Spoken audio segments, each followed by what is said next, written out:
Marcus's conclusions. Still, when Marcus was released from the hospital, he couldn't stay. "I need space," he told Alena, his voice dead. "I need to think." "Marcus, please," she begged, gripping his hands. "Please don't leave. Let's figure this out together. I don't understand what's happening, but we can find answers. Please." He pulled away. "I can't look at you without seeing lies," he said, and watched her face crumble. Marcus moved into a small apartment across town. He saw the children on weekends, silent, awkward visits where Daniel asked questions Marcus couldn't answer, where Sophie cried and begged him to come home, where Lily stopped smiling altogether. Alena filed for separation after 3 months, not because she wanted to, but because she needed to protect the children from the toxic limbo. The divorce proceedings began. Marcus's mother begged him to reconsider. "Alena is a good woman," she insisted. "I know her. This doesn't make sense." "The DNA tests don't lie, Mom," Marcus said emptily. "Then maybe you're asking the wrong questions."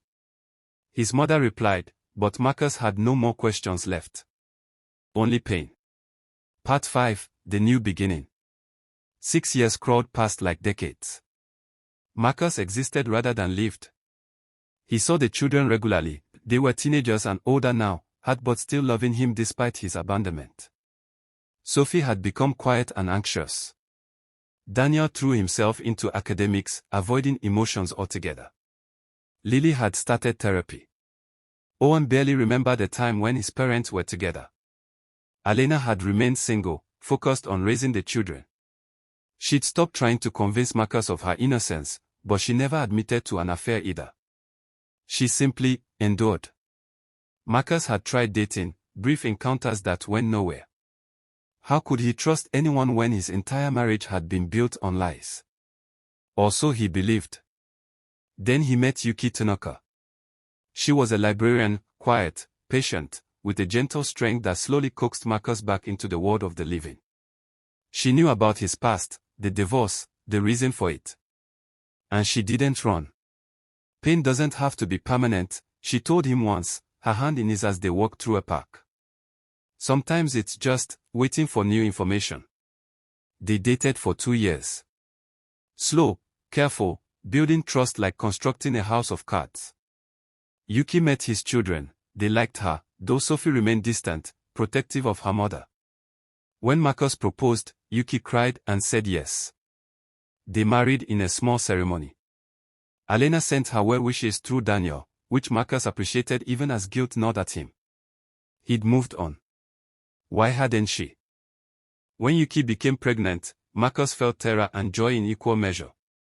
What if, he started one night, his hand on her swollen belly. "No," Yuki interrupted firmly. "We're not doing that. I love you, Marcus. This baby is ours. No doubts. No test. Just trust." He wanted to trust. God, how he wanted to. But when baby Kenji was born, red-faced and screaming with perfect tiny fingers, Marcus held him and felt that old paranoia creeping back. Kenji had Yuki's eyes, but whose nose? Whose chin? The questions multiplied like cancer. Yuki was exhausted from labor, sleeping peacefully, trusting completely. And Marcus betrayed that trust. He ordered another DNA test in secret, swabbing Kenji's mouth during a late-night feeding, hating himself even as he sealed the envelope. The wait was agony. 2 weeks of looking at his newborn son and wondering, analyzing, doubting. When the results arrived, Marcus sat in his car in the hospital parking lot, history repeating itself in the cruelest way. Probability of paternity, 0%. The world stopped spinning. Not again. Please, God, not again. Yuki couldn't have, he'd been so careful this time. Watchful. Present. There had been no opportunity, no signs, nothing. Unless he was cursed. Unless something was fundamentally broken in him, something that drove women to betray him. Or. Marcus's hands shook as Dr. Morrison's words from years ago surfaced in his memory. Have you considered a medical explanation? This time, Marcus didn't confront. This time, he went back to the hospital. Part 6, The Truth. Dr. Morrison was semi-retired now but still consulting. When Marcus called her, desperate and breaking, she agreed to see him immediately. "I need you to test me," Marcus said, sitting in her office. "Something is wrong." "It happened again." "Tell me everything," Dr. Morrison said. He did. The whole terrible saga across 2 marriages, 7 children, a decade of pain. Dr. Morrison listened with growing fascination and concern.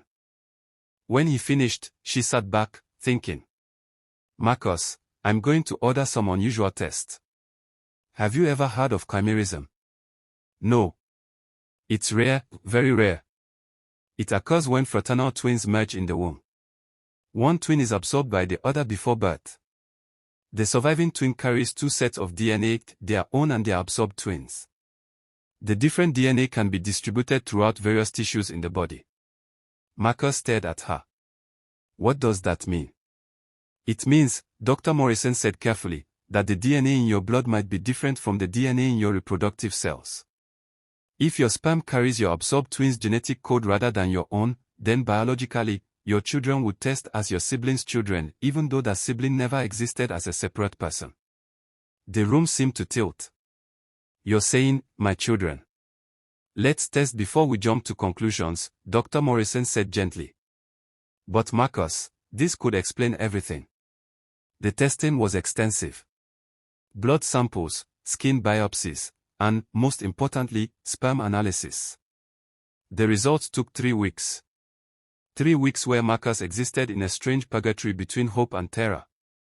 Yuki knew something was wrong but didn't push.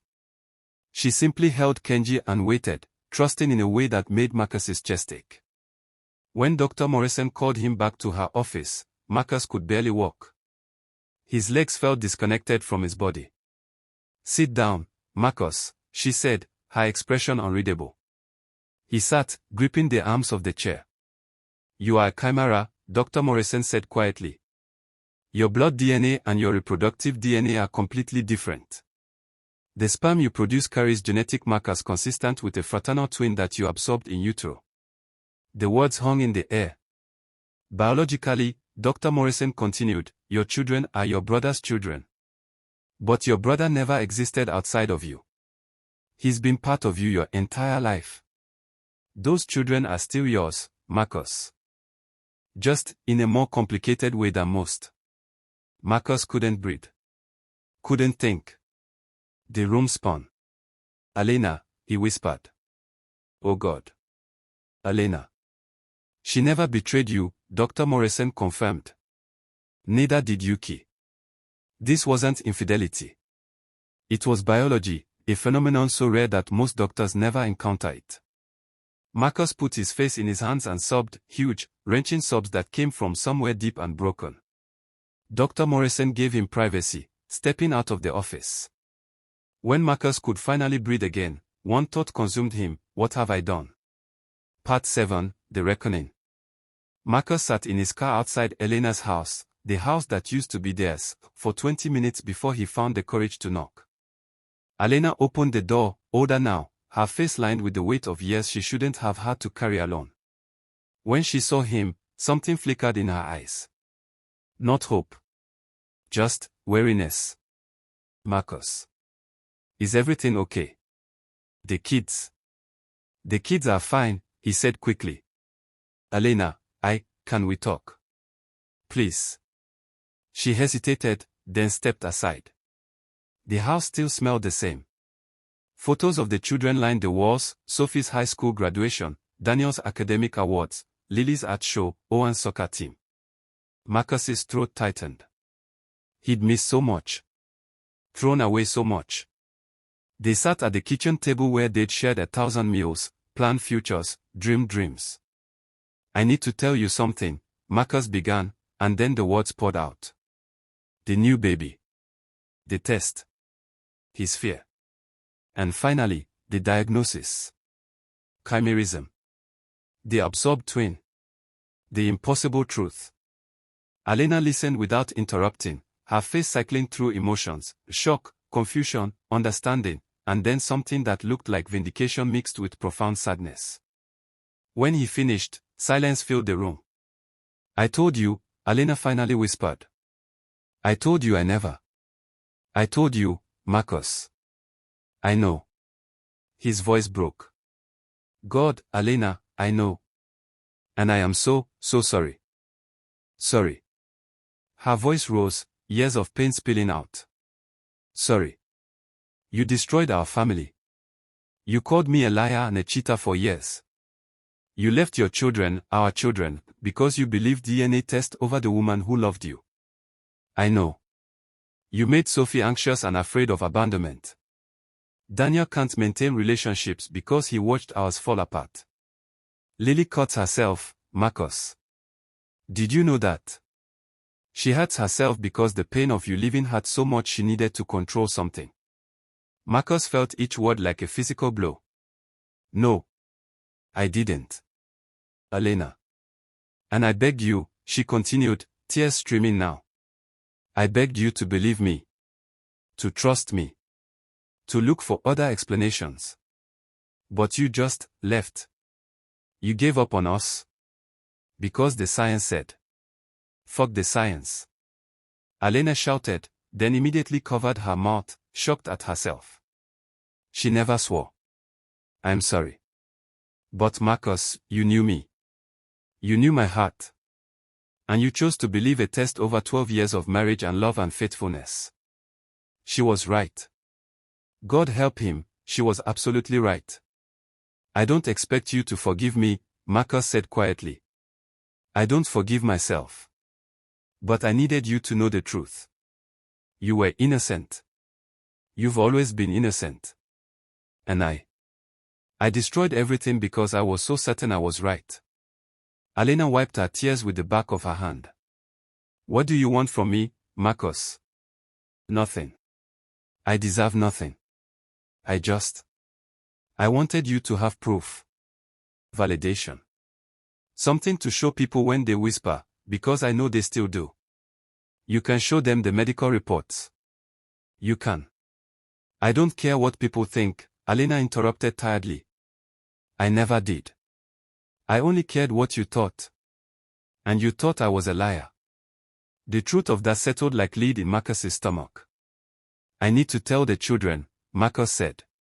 They deserve to know why I failed them so badly. Alena nodded slowly. Yes. They do. Marcus gathered his children. His children, he reminded himself, always his children. The following Saturday. Sophie was 18 now, home from college for the summer.